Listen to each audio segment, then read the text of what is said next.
Is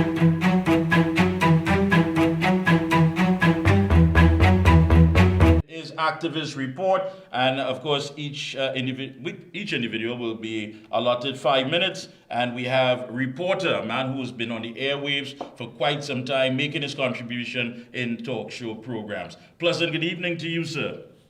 Oh, good afternoon, brother Michael Kerr. Good afternoon, my brother. Good evening, sir. Quite simple.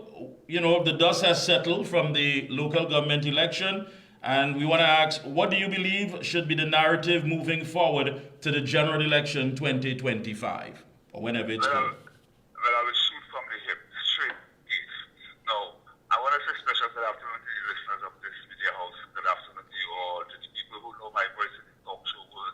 Well, you know, right now in this country, we just face something. The people we now face, and we had an opportunity to make a decision with a lot of allegations, and then we have ruling parties and the opposition. Now, the results we live with right now today as a people to Trinidad and Tobago, you see, this contribution that I make into this media house, it had a touch to people on them, because we have this whole thing in the palm of our hand, controlled by the Indian kingdom. And to the opposition, who is the only solution, 19 seats, the night is coming up with our decision. The night to you, my lady. The night to all the people of the UNC, all the people that who raise issues in Trinidad and Tobago, and the activists and them. The only way forward right now, you see that movement. Report, I don't know if your voice kind of drops, so I don't know if you have a connection, so go ahead and talk up, please. Go ahead. Right. Yeah, okay. All right. Now, that motivation that we had as a people on that local election that took place, it must stay in place. It must stay in place. To the activists and them of the opposition, what we all are supposed to do as people right now, it can have a price. This what we have to do right now in this country, it is priceless. It is priceless. I'm saying this to say, to the shares and them, I hear them, I don't want to call the name. The only solution to this country problem right now is a political party that have almost 20 seats, opposition is 19 seats. People that you have to understand, politicians is not our friend. They are looking for employment. And there have to be an audit in this country right now, and the only how that audit can be done is to get the opposition into government. I not with I had nothing. I am a tribal owner. I call on the machinery of the UNC, keep that momentum. Don't ever jump that. We're losing you again, reporter. You'll have to talk up. Please talk up. All right. Yeah. Right. No, that momentum must not drop Mikee K. The night again to all the people who are responsible for the machinery of the UNC. If you want, you could try to cut costs by getting the activists and them to donate themselves. I hope they are listening to me. I hope I'm still coming across clear. Yes. But if you only drop this momentum, that is it. And I want to close in a little bit to let you all know. You dropped again. All right. Okay. How about come again there? Yes. Right. Now, you see the issues that raised on social media, on the opposition press conference on the weekend coming up Sunday, those issues is what did not reach the masses. They have to find a way to get that information to reach the masses. When I am around people and they think that I am on my page or I am on my phone that took place and taking place in this country, they're not aware of it. So that was the iceland. That was the iceland on the cake of bring home victory. And to the people who feel You dropped again, huh? All right. To the people who feel, you hear me, brother? Yes. To the people who feel that Ms. Kamala Prasad is such a current benefit, you are just wasting our thought. Because let me tell you something. It is easy. It was easy. The nice of Mr. Robinson, you, Mr. Mikey, you all are key players in the East-West corridor. Yeah. Remember, this government is a minority government. How many people you have here? 19. How many All right. It's a walk in the park, so we take the machinery, same with same pace, technify and just so. All right. Thank you so much, reporter. Thank you so much for that. Appreciate that. Yes, we do have online with us Heavy. And again, he's an activist, and you can hear from him, of course, on a daily basis on the airwaves. And he's always, of course, making those videos on social media. Quite simple, Heavy. Pleasant good evening. Now that the dust has settled from the local government election 2023, what do you believe should be the narrative moving forward to the general election 2025?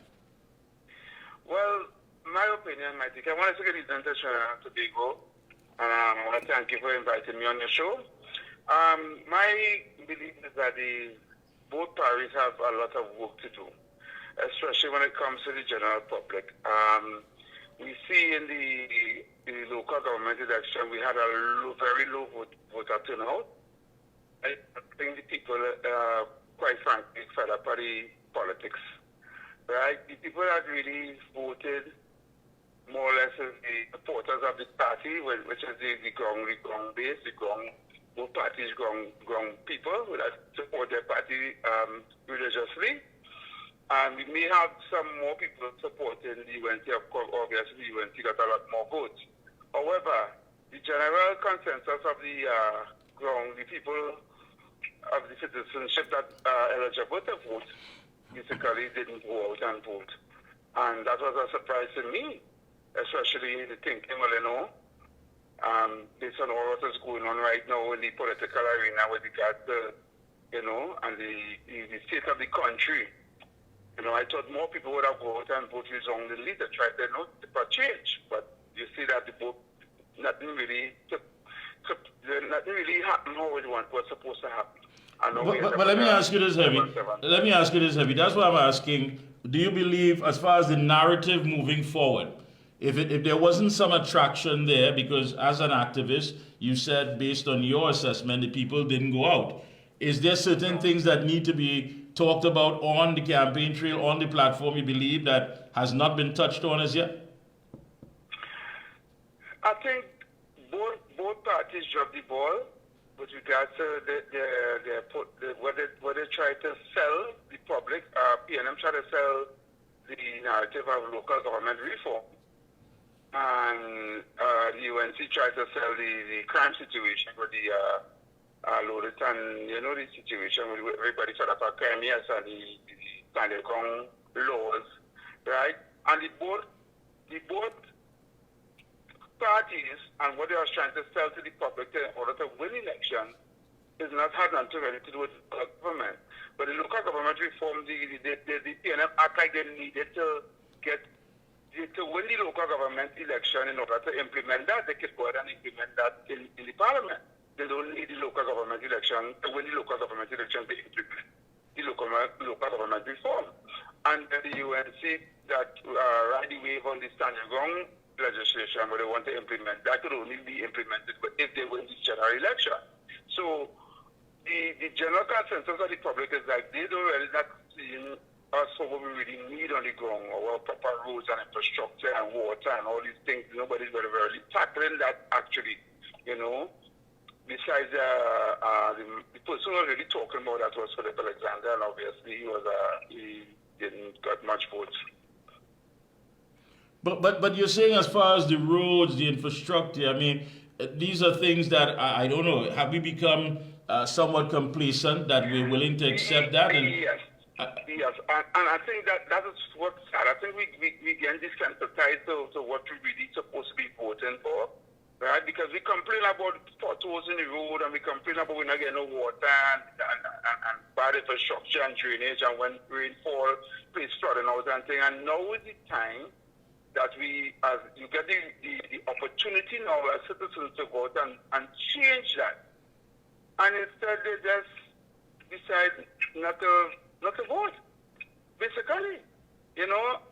And I don't think politics is attractive anymore to the citizens. But me, when I speak to people on the ground, is that the both of them is the same thing. If I vote, if I ain't vote, it doesn't matter because life goes on and I still have to go there and work hard. And to me, it's sad that we are not politically educated enough And I think both parties need to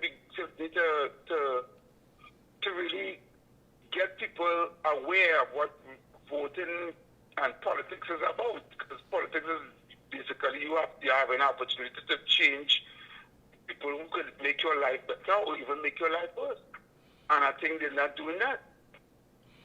And if there are some topics that you believe that needs to be broadened, that needs to be introduced, what would those topics be? Final question, go ahead. What would these topics be? Well, topics that we need to talk about really and truly is we need to start teaching our constitution in schools, like that being a part of the syllabus for us to know our rights and what we're supposed to know, like educating the young people about their constitution and their rights. You understand? We're the only community, we and society that doesn't teach us. In America, they teach the children's child from kindergarten, know the amendments, the First Amendment, the Second Amendment, the Third Amendment. We don't know nothing and children to do about our constitution. So we need to get that and get the young people and get people more politically, educated about what's going on and what they can do and what they can't do and what our government is supposed to do and what our government not supposed to do when they're in power, And a lot of people don't know that. I myself had also go and self-educate myself about politics and about the constitution and all these things because it's like nobody don't know where they're going. And people just believe that a prime minister or a politician could do what they're supposed to do, what they're doing, wrong or right, and get away with it, and they don't know the consequences of recourse. And I think we're supposed to be more educated about that. And no one is being held accountable. I understand quite clearly. Thank you so much to you, Mr. Samuel. Thank you so much, of course, for your perspective. And again, continue your good work. Thank you. Thank you. Yes, indeed.